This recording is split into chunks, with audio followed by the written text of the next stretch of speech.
Thanks so much for joining the Dating with Katy podcast. This is a matchmaker's guide to love and life with your favorite matchmaker, Katy Clark. And today I'm having an interesting guest, my friend Angelo Santiago, and he is going to be sharing about his podcast called The Better Husband. Now, you might say, like, well, why is this guy going to be on? Because Dating with Katy is about dating, but it's not, because we're about relationships and the long-term goal of getting into one, whether that's marriage or the LTR. So you're really going to value, ladies and gentlemen, the information, his transformative story that is going to be coming your way today. So make sure to take some notes and make sure you check out his podcast, The Better Husband, and let's welcome Angelo. Well, thanks so much for joining us, Angelo. I'm so excited to have you on. I know we even had to have a pre-call to make sure that this was a right fit to have you on my podcast, but after chatting, what did you think? Yeah, absolutely, Katie. We started talking, and I shared with you, I'm like, well, most of the time I'm talking to the guys, I'm talking to the men, and that's my comfort zone. I know how to talk to them in a way that they understand me, and I have something to share with them, and they have questions for me.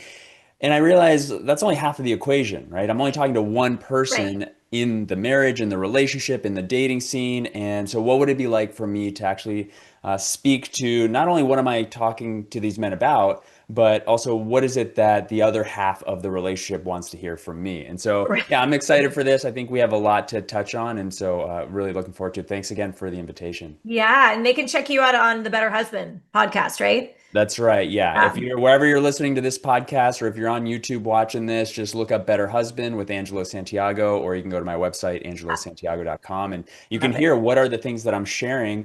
And it's not just for the husbands, it's for any man, it's for any person who's in a relationship who wants to understand, like, what are all the topics. I just know that sometimes, and this is part of my journey, maybe we'll get into that, it took a group of men or other men who I could actually hear from them, like what is it that I needed to learn from them, and so that's who I'm speaking to, and that's where I find a lot of you know success with getting through to the guys that I work with. Yeah, men definitely need to hear from men because otherwise we're a nag. I mean, I have a great story. Just this weekend, we were on a 10-hour road trip, my husband and I was listening to a book on tape. And he doesn't like a whole lot of activity where I could listen to music super loud with the windows down. So I was listening to it in my ears. And it was Mel Robbins' new book, Let Them. And so I just said to him, I said, well, I'm listening to a book. Did you want to listen to? And he didn't even ask me like what book, didn't even care. And he's like, no. I'm like, okay. So sure enough, 2 days later, he's talking with a girl from his work who had just gone on a trip. And she said, my husband kept stealing my book. And then, of course, my husband got curious and he said, well, what book was that? And of course, it was the same book that I'm listening to. And sometimes as a woman, you feel a little unvalidated by stating, hey, like, I'm already listening to that book. Like, would you have been curious or like heard it from me? But I'm just learning to lean into that. At least he's going to be reading the book now, even though I still have it on tape and I'm in the middle of listening to it. But I mean, let's talk about some of our. You can help me figure out men in marriage and like, why is it that men have to hear from men when and literally in church, my husband will hit me and say, "Oh, you say the same thing," and I'm like, "Yeah, but you're going to listen to that guy up there." Like, what is Yeah, it about like our space versus a man's role in a man's life? that's. I wish I had like a one simple answer that I could tell you and be like, well, this is it, and you don't have to worry Yeah. about it ever again. But the reality is, I did an episode on this exact topic, which is what I called that, like, I told you so energy, where it's like you're trying to get something, and it's not. I think it goes both ways. I know it happens with me and my wife too. It's well, one of us will be trying to get something across to the other Mhm. person.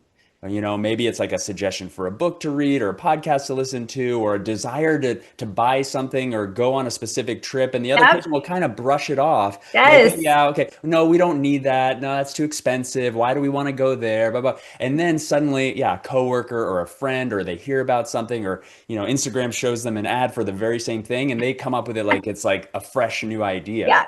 And I think that happens a lot because of a couple reasons. One is like there's a lot of history in the relationship, right? Like there's like a lot of reasons why someone may not be open to the ideas of someone. Like and that's why even in couples work, like having a couples counselor or having a therapist or a coach or somebody who can be like an outside Third party. influence to Yeah.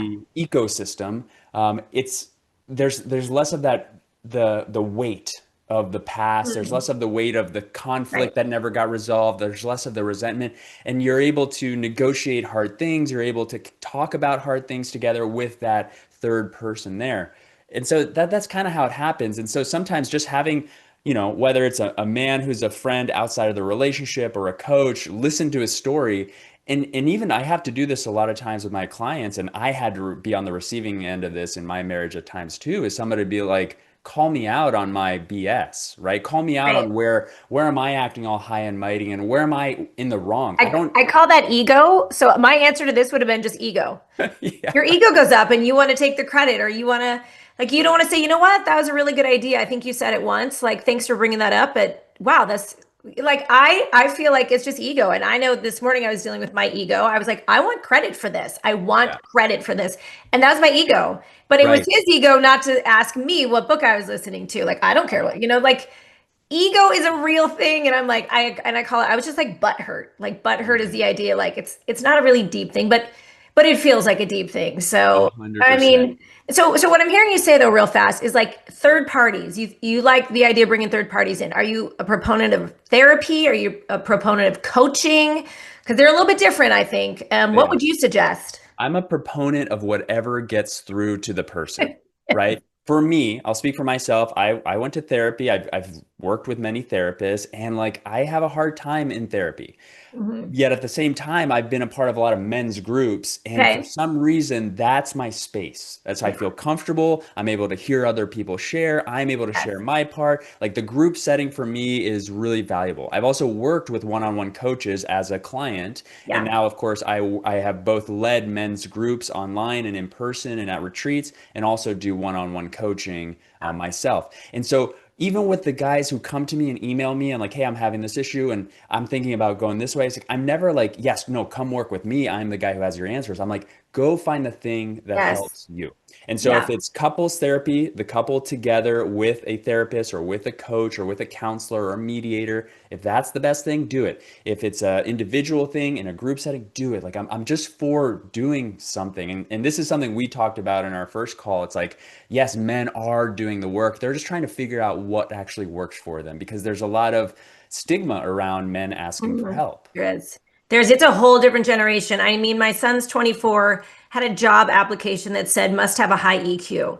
We didn't even know what this word was. I mean, my husband's in his late 50s. Like, he's a badass in business, but like then he comes home and there's emotions and there's, anxious attachment, and he's doing it though. He's doing the hard work of learning these things. Here's the thing though, is you got to apply it. So I love homework. I love a good like daily session of practical application. And so that's why I'm a big proponent of coaches. Yeah. So coaches can get that. A therapist, I just had a therapist on and he said, Katie, I wasn't allowed to share my story. So people like to know, like, oh, Katie's gone through it. And like, oh, Angelo's, his wife's done that to him too. That's good. I think that's connection. And so, and a good coach can call you out and will make you do the work, whether it's like, I always think of basketball, running lines, you need 10 more free throws to get better. Like, whatever it is, a good coach is going to be like, no, next time this happens, this is how you respond, or whatever it is. Right, absolutely. And I think for me, I kind of work in like a blend of both worlds. And I'm not a therapist. I didn't go to school for therapy, but I have two different coaching certifications. Both are based in therapeutic models, Okay. which therapists also use. But the difference is that like, okay, I have that in my tool belt, and these are things that I'm able to go deep with people in their specific situation from what I've learned. But also I get to apply my story. I'm a fellow Right. traveler with them. I get to share Right. more about what I've been going through, and then I get to coach them. I get to coach the skills. The way that I work, it's not like come and work with me and I'll teach you all the relational skills you need to know. I'll teach you how to communicate, how to apologize, how to take a time out. Like that's not the first thing we do. Because what I teach and what I've learned in all the work that I've done is that you could have the best set of tools in your tool belt. You could know all the things, and this is what kind of what you were talking about. You could learn about everything and cognitively Hmm. understand it.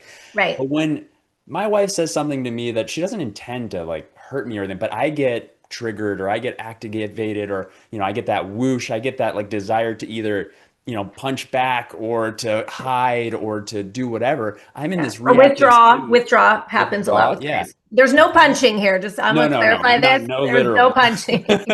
He didn't mean that, people. It's just this idea that I'll never use those tools. If I'm in this Mhm. reactive state, my Yeah. like brain that knows all those tools is shut down. I'm in like protection mode. Yep. I'm in defensiveness, retaliation, withdrawal, trying to control, trying to prove that I'm right, or just whatever that may be. Yeah, and I think all of that is so important. I mean, you mentioned something too. When your wife does something, you actually look at her intention. Like, I think that's something my husband and I have been trying to go back to. I know his intention is not to exclude me. His intention isn't to be a poor communicator. Those things happen, but if I look at his intention, I know that's not. He's not like, I'm not going to tell Katy these things. Does he forget? Yes. Does he not always mark it? Yes. But I have to understand his intention, and he has to understand my intention is to be helpful. And sometimes that might be a little like I'm momming him or bossing him around, but he has to know that I'm actually just trying to be helpful, and so he can kindly say, "Hey, babe, I got this," or like, "Stay on your paper," or whatever it is. But intention is a great thing that people don't talk enough about, I feel like. Well, let's go to how did you come to be the guy who's teaching guys to be better husbands and men? Because this isn't what you always have done. No, absolutely. And as we kind of maybe alluded to a little bit earlier, is I came from a lot of personal experience. I went to college. I met my wife in college, and we were actually Okay. kind of joking around at the dinner table with our 5-year-old the other day that we met each other. I was 19 when we met. I'm now 42 years old. So it's like I've Okay. spent more of my life with her than not with Oh, her. I love it. Right? Which is a beautiful thing. And it also explains a lot of like, well, from 19 to 42, I've been multiple different people. And part of Mm, that has come from, kind of doing what I thought was right, coming out of high school, going to college, getting a engineering degree, and then trying to find myself and going through my first little, awakening of like, this isn't what I want to do. And then I became a firefighter. I was a firefighter for 10 years in California. I promoted to fire captain, and it was like, this is it. I have a desire to help people. Everything that I look back in my life and like what all the decisions that I've made of what it is that I have my purpose is to be of yeah. service. It's because I care Yeah. about people. I want to see the world better than it is. And I want to, and in doing all that, this is an interesting kind of thought that just came up. It's like I was more concerned about the outside world being better than it is and less about myself. Like, am I being better? Am I being the best version that I can be? Right. We talked a little bit about firefighters, and I see firefighters as, men and women with incredibly huge hearts, right? Like they have this desire to help people on their worst day of needs, but they're also very hurt. Like they're also very like and I'll speak for myself. My entire kind of existence was like to be the hero, to help, to take care of others, and I wasn't willing to take care of myself. And Interesting. that started showing up as how it's showing up as a husband and as a man in my marriage. My wife and I got married 10 years after we met, so we had been together for a long Okay. time. And probably about 6 years or so after that, like things were falling apart. And then I was able to, escape to the firehouse for my long shifts and then come Mhm. back and try to ignore as much as I could. And I didn't have any of the skills to fix it. And it came to a point where, she looked at me and she was like, I don't know if I can keep doing this. Mm, The word divorce never came up in our conversations, but that's where we were going. yeah. And she was the one that called me in, like she could see, she still loved me and could see that like I was hurting. And she tried and tried and tried, and God bless her for her determination to help me, to be the person who was always helping others, to Yeah. allow myself to be helped. And how it came to be is she showed me on her phone this thing for a men's retreat. And that's how it all started for me. And that's why I say in the men's spaces and being with other men, I got to see things that I'd never seen before. I got to see men being open and honest and vulnerable and connective and helpful and confrontational in good ways. And this whole Yeah. idea of toxic masculinity is like, let's get rid of that and Yeah. let's talk about what it means to be healthy masculine men and support each other. And that started the road. Then from there, it just became a lot of healing in my own marriage, a lot of healing for myself. And then this decision that, it's not healthy for me to stay in the fire service. I need to get out. I did. Our family packed up and moved. We did a whole bunch of new things to try and shake things up. And as I sat with like, okay, what do I want to do now? This desire to be of service is still really important. But what am I here? How am I here to serve now? And I think from my story of being on the brink of divorce to healing a marriage and coming to a place where it's like, man, I'm so proud of our marriage. Uh, How can I help other men do that? Because there are a lot of men out there struggling. And even to this day, as I do the podcast, I still get emails and messages from men just so grateful that, they can finally hear what I'm saying and it's making an impact for them. Yeah, I would say being in the sphere of relationships, most marriages and relationships are struggling now more than ever. Even with all of this information, it's like overload, and it Yes. is easy even for me to just be looking at my spouse going, well, you should be doing this. Well, here's some Instagram. Look at this guy, is what he said. But you're right. It's like apply, apply, apply just this way. Now, you mentioned healthy masculine men. Now, let's just take a minute and focus just to teach the women what would that look like in the single world of a woman dating, or even if I'm married to a man and I'm just like, this guy, I need him to be a healthy masculine man. What are the components of that? Yeah, that's the components of healthy masculinity. That's a beautiful question. Before I get into it, I just want to, one, just say this that, you know, and we talked a little bit about this, is like having compassion for where men are. Because in the same Yeah. way that a woman can look and be like, look at how I was raised in this, patriarchal in this man's world and with the damage it's done to me and how I've had to heal from that. Well, it's the same way for men. Like we've grown up in the same thing and we've just been hurt in other ways. We've Yeah. been taught to not feel, not open up, not trust, not Yep. to be competitive. Like all the things and you mentioned this. Like when we go off to work, it is like we are rewarded for being non-relational. We are Yeah. rewarded for being the Not blanket emotional. voice, the not emotional. That was the thing with being a firefighter. It's like I'm walking into chaos. And my job is to be as steady as possible, not Yeah. to feel anything so that I can make rational, logical decisions to solve this problem. Okay, now I go home. My Yeah. wife is having a bad day. She's sad. She's grieving. Again, okay, well, maybe I'm supposed to be non-emotional and, be in the And chaos and she's solve like, this feel problem. with me, And like that's meet me at my exactly. emotion. And you're like, well, That's the worst thing I yes. could do. Hmm. Exactly. React the way that I do at work, how Yeah. I can't do it at home. Yeah. So what does it look like to be a healthy masculine? We use a lot of the word like embodying the healthy masculine because it's more than just knowing, right? It's more than just understanding like, okay, I'm supposed to be more vulnerable and talk about my emotions and be trusting and be able to stand in confrontation. I understand Hmm. that, but like, can I embody that? Can I Mm. make her feel safe, whether it's my wife or if it's a man listening, somebody who you're dating.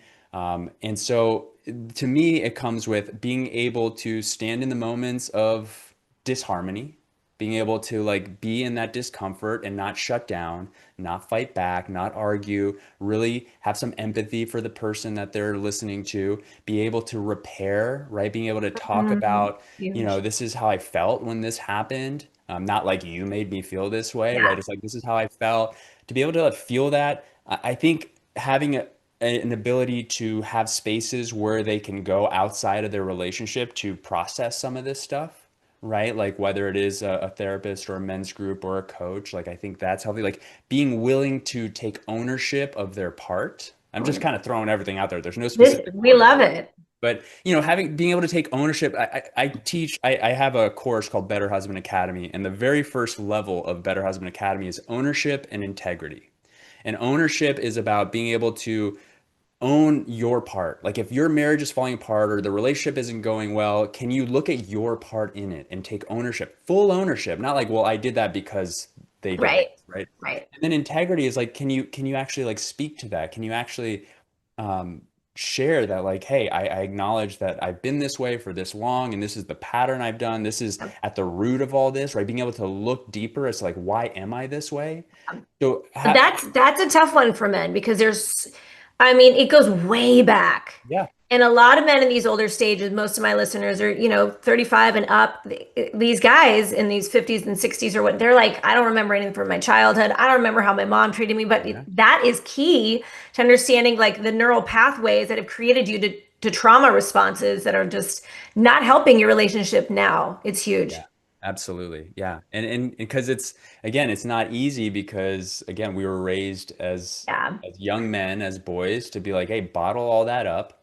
You know, like my one mentor speaks to this. He's like, men in our society are allowed to feel two emotions, anger and lust. Like those are Mhm. the two that for some reason society is okay with it. But you Yeah. talk about, sadness, grief, shame, all these things that are bottled up underneath all of that. Yeah. That's where it really is. And so we've been taught to not talk about it. We've been taught to bottle it up. We've been taught to numb out to it. And whether Mhm. that's through alcohol, pornography, video games, social media, TV, whatever it is, like we just stay at this surface level. And so, yeah, there's got to be a desire. So, to just close out this question, how do you see healthy masculine is a man who's not perfect at doing this, but willing to look, willing to accept when like, hey, the way I handled that wasn't great. I'd like to try it again. Let me take Yeah. ownership of what happened, and then actually have the ability to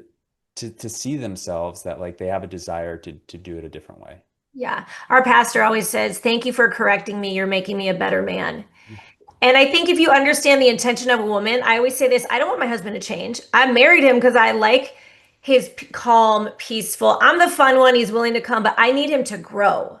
Yeah. Like, and that's this, he doesn't want me to change. That's why he married me, but I need to grow to be better for him. So I think a lot of women, we need to make sure we're stating it that way, so that it's really clear that our intention is so good, but we don't always do the right tone or timing. I mean, I'm working on my own stuff here. So Yeah.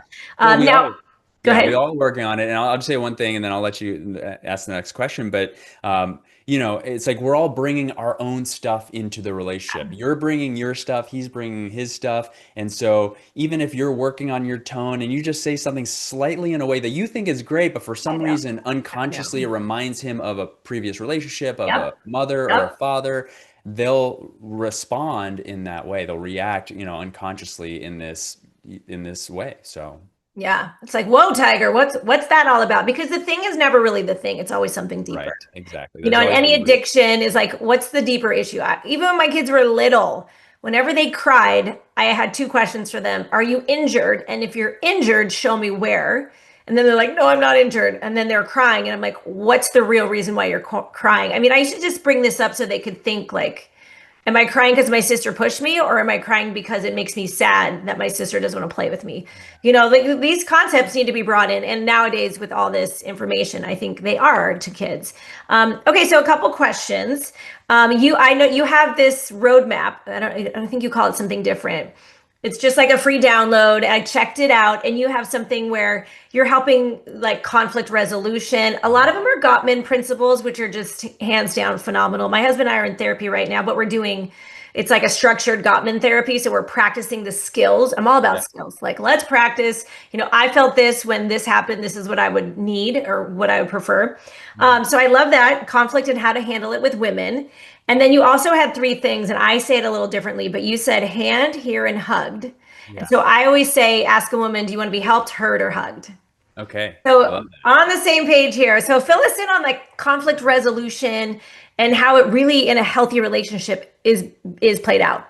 Yeah. Well, the first thing I'll say is that all relationships, and I love Gottman. The Gottman work is really incredible. My work is rooted in what's called relational life therapy that's developed Okay. by Terry Real. He's got a bunch of great books about the modern marriage and how to work through this stuff. So if anyone's interested, check out Relational Life Therapy, also a great resource. But in terms of conflict resolution, the first thing I would always ask somebody who I'm speaking to is, first of all, like, what is your initial response to conflict? And I'll speak for myself. My initial response to conflict is avoidance. Like I don't like confrontation. I don't like so I'm a avoider. I'm a withdrawer. I'm a wall off kind of guy. When Well, yeah. at the worst of my and a lot of men are, not Yeah. all, but it depends on how you were raised.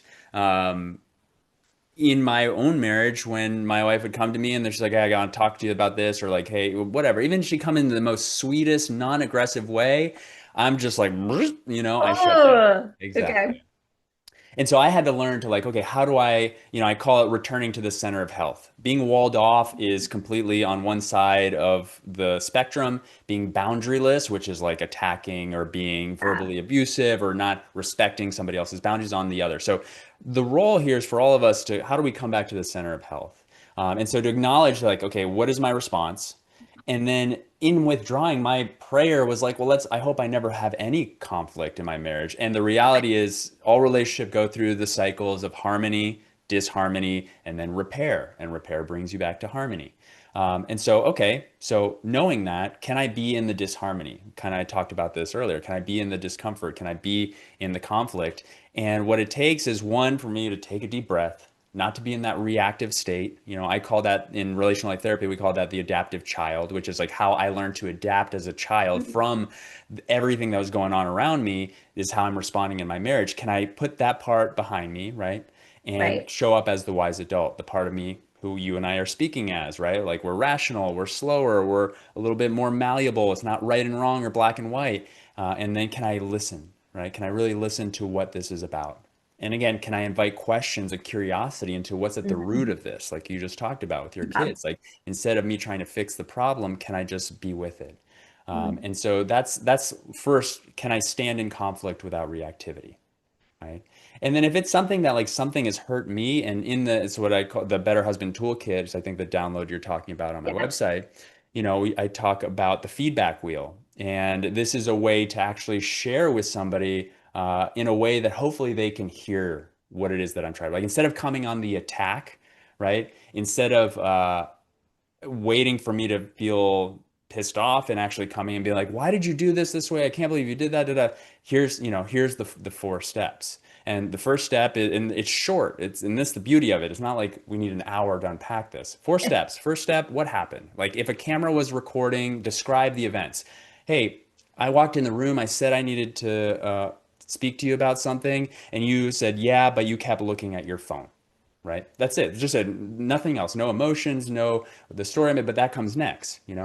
How that made me feel. That's the second step. Is I felt dismissed. I felt like you didn't care. I felt unimportant. I felt small. I felt unloved, and I kind of felt angry, right? And then what's the story I made up? The story I made up is Ooh, that that's good. yeah, the story I made up, right? Now, it's not this is what it says about you. It's like the story I made up is that when I want to talk to you about something difficult, you're not available for me.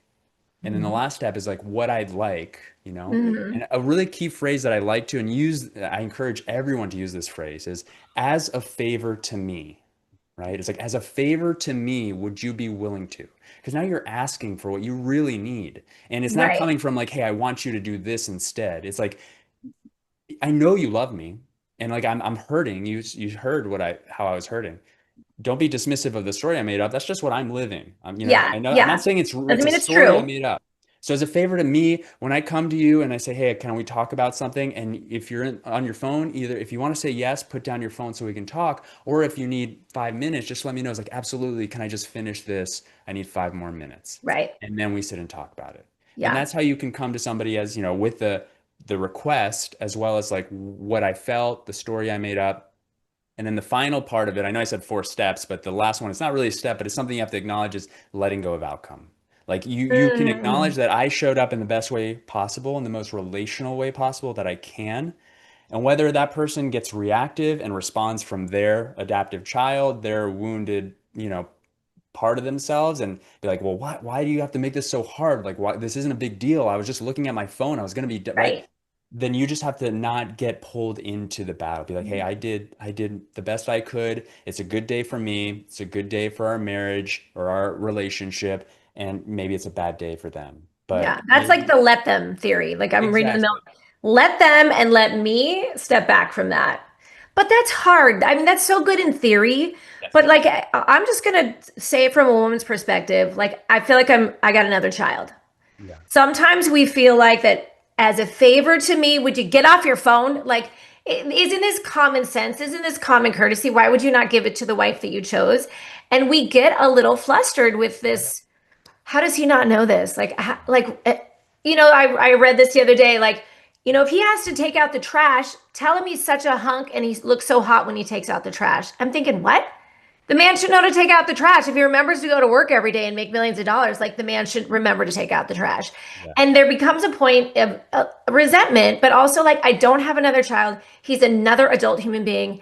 Where can we pull a different kind of either compassion for that, patience for that, Yeah. or just like maybe just zip our mouth and the trash doesn't go out? Oh, well. Like Yeah. give me some insight because men, they respond according to our energy. But it gets really old sometimes for women. Absolutely, yeah. I mean, the first thing I'll say, there's a great saying that's, this is called working with the partner you have, not the partner you deserve. Mhm. Right? Like this is like we come into these relationships and we have, and like I say, for you, it's like working with the man that you have, not the man you deserve or the man you wished for. Right? It's the reality that when we come into the relationship, we have this almost like divine belief that our partner is going to be perfect, that I don't need to ask them to get off their phones. I don't Right. need to ask them to take out the trash, but that's not the reality. And so one, there's grief in that.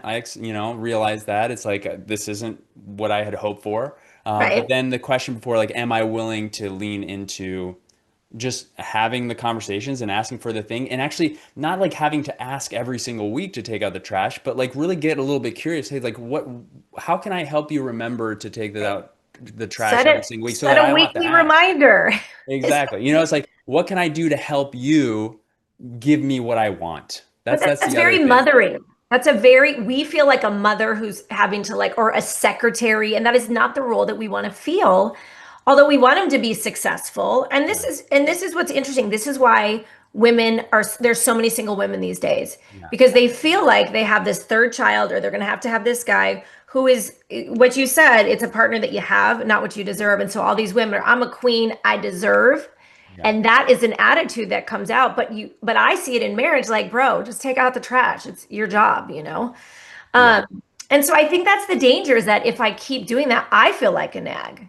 Yeah. But my husband might say, well, that's helpful. I appreciate that. But then I'm like, yeah, but I feel like I'm nagging you. And so I don't even Yeah. know the feeling. And then I ultimately then that's the thing that you would have to communicate to him is that like, hey, I Okay. know it's helpful for me to tell you this, but here's the story I make up. Like this is how like I don't feel like a queen, and I Yeah. want to feel like Yeah. do you not want to make me feel like a queen? And if you do, like I want to stop having to ask because I don't want to be motherly. I don't Yeah. want to be nagging. I don't want to be this, right? Like you got to have those conversations instead of it's more assertion up front and less resentment in the back, It's so right? Like true. that's So how true. the healthy relation. And the reality is that I'm sure that the men are carrying the same thing. Like, oh, I wish I didn't have to remind her to do this, or I wish I didn't have to do this. But we don't say it as much. One, because we're a little less confrontational, and we Right? just kind of like, True. well, it's like this is just marriage, I guess, and which is unhealthy. Both are Yeah. unhealthy.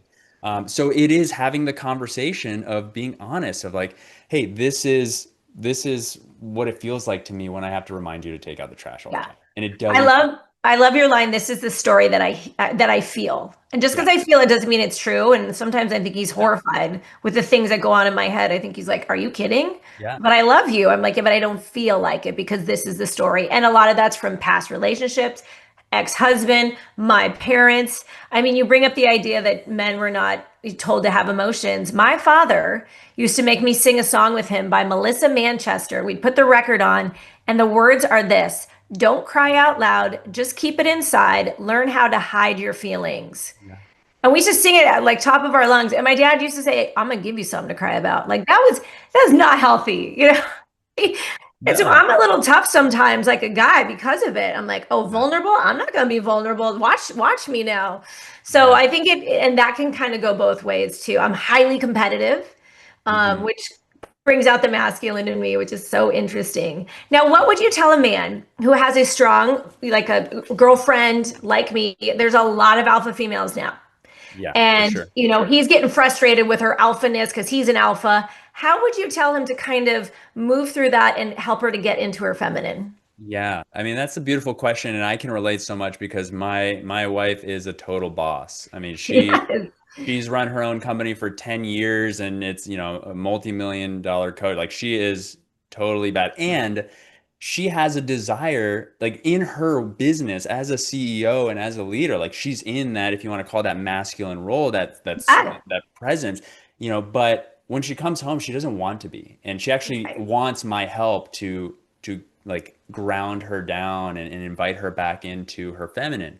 And at the same time, like I'm going through all sorts of things, being like, oh my God, like she's killing it over here. Like me as a man, I'm supposed to be the provider, the protector, the bringing Right. home the money, and she's making way more money than I am, which honestly, like it's a different dynamic than past generations.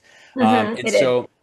so one, I would say, right, like for the women who are listening who are like you and like my wife who are Boss very babe. powerful women, very, like you know what you want, you're empowered, you have this all that, and like you have this desire, like how can I be the queen, how can I be tended to, how can I be, my wife will look at me and she's like I'm just like I'm a flower, just like treat me like a flower, right? Like, it's like it's very tender, like how can I, and as a man it's like, okay, what does that mean, like how can I do that? And I know certain things, and then other things it's like it's helpful when she tells me like, hey, when you like stroke my hair like this, like I could just melt, right? Like I was like, oh, okay. And Yeah. And I teach men like, hey, when you ask her something and she tells you, you write that down and you do it, right? Like uh, in the she's notes giving app, you it's yeah, she's giving you the codes. She's giving you yes. exactly what it is that she needs, right? Like if she wants you to say something a certain way, don't be like, oh, that's ridiculous. Like, am I really gonna have to say that? Be like, no, no, no. This is what she wants. Like for Yeah. her, for the love of her, can you do that? And so for the women who desire to receive a little bit more tenderness, there's two things going on here. One, you have to be open to receiving that because you Mhm. have built this power around you, so much so that sometimes being receptive is It's hard. challenging, Yeah. right? Like you could ask, you could work with a couple and, one couple could say like, I just want this, I just want this, I just want this. And then the other person is like, okay, I'll give that to you. And they start giving it to them. And that person A who has asked for all those things, like when they start receiving it, are they like overjoyed? Not necessarily, because they're Right. like, well, they're gonna find things wrong, right? Right. So first step one, I'll be honest, that can be me sometimes because in my yeah, mind, this is how it should flow and happen because I have to exactly, create everything over here to happen this way. So I think, well, if he just does this for me, it will look like this. right. And I'm Or not if always the best receiver. And the common one is like, well, if you're only doing this because I asked you to do it, right? Yeah. It's like, well, yeah, of course, you asked me to do it and I'm doing it. Like, why are you upset about that, right? Like, that's the receptivity. It's this Right. is this is called transmission reception work, and so being receptive. So that's step one, right? Yeah. Like, if you really want that, like, are you really open to it? And then, step two is like, how can you invite that in, and actually one, ask for what you need, right? Like don't be scared to ask and don't come up Yeah. with this like if I have to ask it doesn't count, right? That's Right. that's No, BS. It's like, I don't teach that. I'm a believer. yeah. Men don't read minds. Just tell them what Yeah. you want. And, as for a lot of men, this is a new experience being with high-powered women and being with like very strong women. And so there's going to be a learning curve. And so just being okay with the pace of progression. Mhm. And it allow, for the man who's going to have some ideas of like, oh, this is how I want to treat you. And just like be open to something new, something that you may not expect, right? A different kind of tenderness that you've never seen or experienced. And so this is transmission reception. It's like, am I open to receiving? Am I able to ask for what I need? Are they able to give me that? And can I receive that? Like, I think that's what comes to mind. I hope that answers the question. No, it's great. I mean, there's so many nuances. It's how you ask, when you ask, what Yeah. tone you ask in. It's the expectation behind it. It's the patience of waiting for that to happen. I mean, I've literally given my husband lists of restaurants I'd like to go to because Yeah. he's busy. Like, look, I got you. I don't mind writing it down. Notes app makes everything easy now. I got Yeah. 500 notes in there. There's a note for something. But I've also been told, well, that list is, crazy high expectations. And, then sometimes he's like, but I don't want to go off the list. I'm like, yeah, but we haven't done the list yet. Like it becomes the conflict list rather than I thought intentionally I was trying to help you. Yeah. So, but there has to be a reception from the man to say, all right, I'm willing to like, you said it earlier, if this is what she needs, I'll just do it. But a Yeah. lot of guys struggle with that. Again, it's ego, I think, just, well, I don't want her to tell me what to do. Exactly. I know what to Feeling do. controlled, feeling like overpowered, right? And Right. so, yeah, if I was working with this man, I would actually have to dig deep with him, be like, listen, she made you a list of restaurants she wants to go to. It's not like she's asking you to like shave your head and like do something crazy. Like, why Right. is that so No, he's got a difficult? good head of hair. Don't touch Yeah. it, baby. Don't touch it. I know I use the hair because I wouldn't want to shave my head. But it's like I would that's the deep work for a man Mhm. to understand. There's a lot that comes with it. Again, being raised as young men to where we are now, this Yeah. idea that like wh- why is she telling me what to do? I'm the man of the house, right? Which Yes. is totally outdated, which is Yes. totally unhealthy and not relational. And so we got to dig deep. Maybe that's how it was. Maybe several things could have happened. Maybe he watched his father just be controlled by his Yep. mother, and in doing so, he made the commitment. He's like, I am never going to be like that as a man. That is weak. That is this. Or maybe he saw his mother try to, be tender with his father, and his father wasn't open to it. Like whatever. We don't know all the stories. And so again, when we come to those moments with our partners, have a little bit of compassion for who they are as human, their imperfection, and then be able to have the conversations of like, what about me giving you the list makes you feel XYZ, makes you feel, not good enough or less than, and that may be Yeah. a really hard conversation. Yeah. Yeah. I mean, again, the list, I mean, at this point, I'm like, whatever, I don't care about the list. Yeah, But it was important to me because I felt like I wanted to be heard in that way. And I mean, there's lots of restaurants. So look, Katie's picky. I used to own a restaurant. So I just got like next level restaurant expectations, and I know that about myself, so I'm trying to make it easy on everybody. Even my children are quite aware that they'll walk into a restaurant and be like, okay, before you set us down, let me see the table, because my mom is that picky, and I've trained my boys to just be okay with it, and they're amazing now. And my son, I was recently on a trip and somebody was really disrespecting me, and I paid for this fancy vacation, and my son's just like, mom, this guy is so disrespectful to you, I'm gonna go talk with him.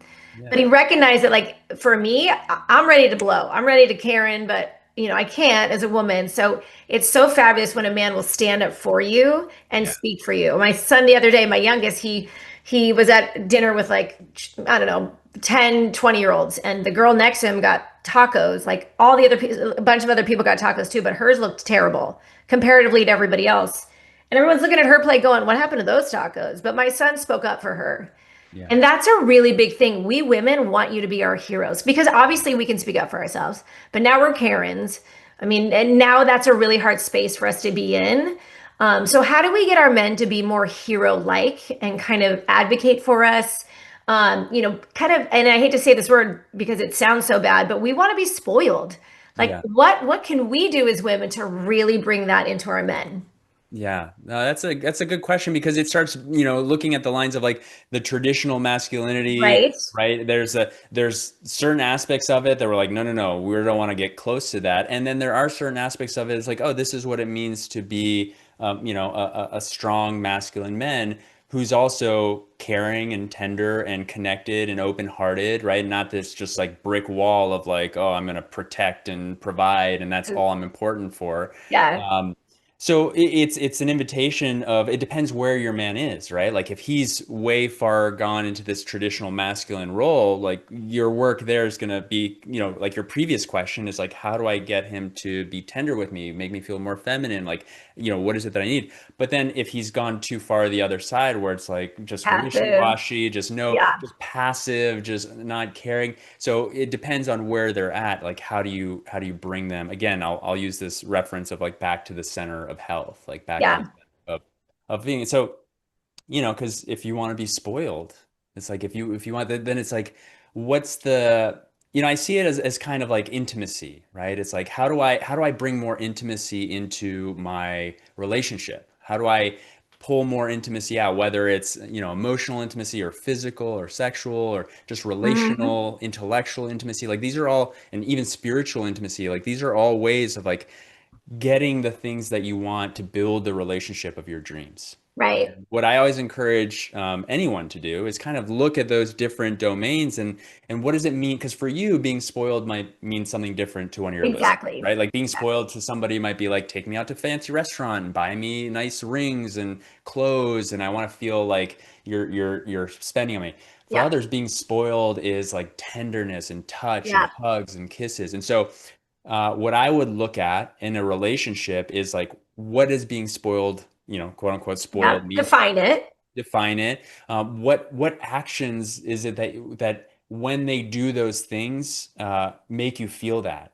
And the first thing I would say is like when you start getting what you want, Yes. like lay it on thick about how good it is. Oh, Like baby, I just love it encourage when it. you whatever. Yeah. Exactly. And not like fake, not like the Yeah. example you provided be like, oh, you're so hunky when you take out the trash. I mean, there's like just a little bit of Yeah, fake it's to like, that. But if it's like if he takes you, to a beautiful sunset, and for you that's like, oh my God, this is so tender. He holds your hand and he opens the car door and you just feel like so loved.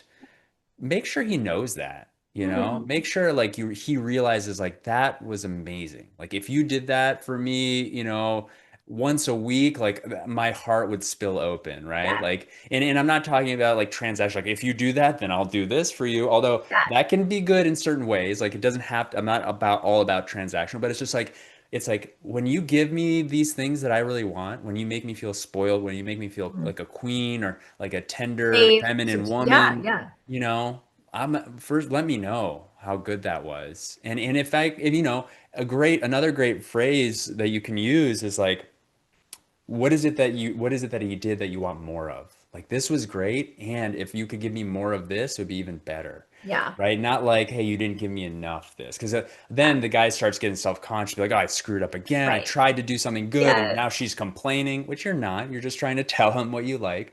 But then he gets back into that reactive state. So Yeah.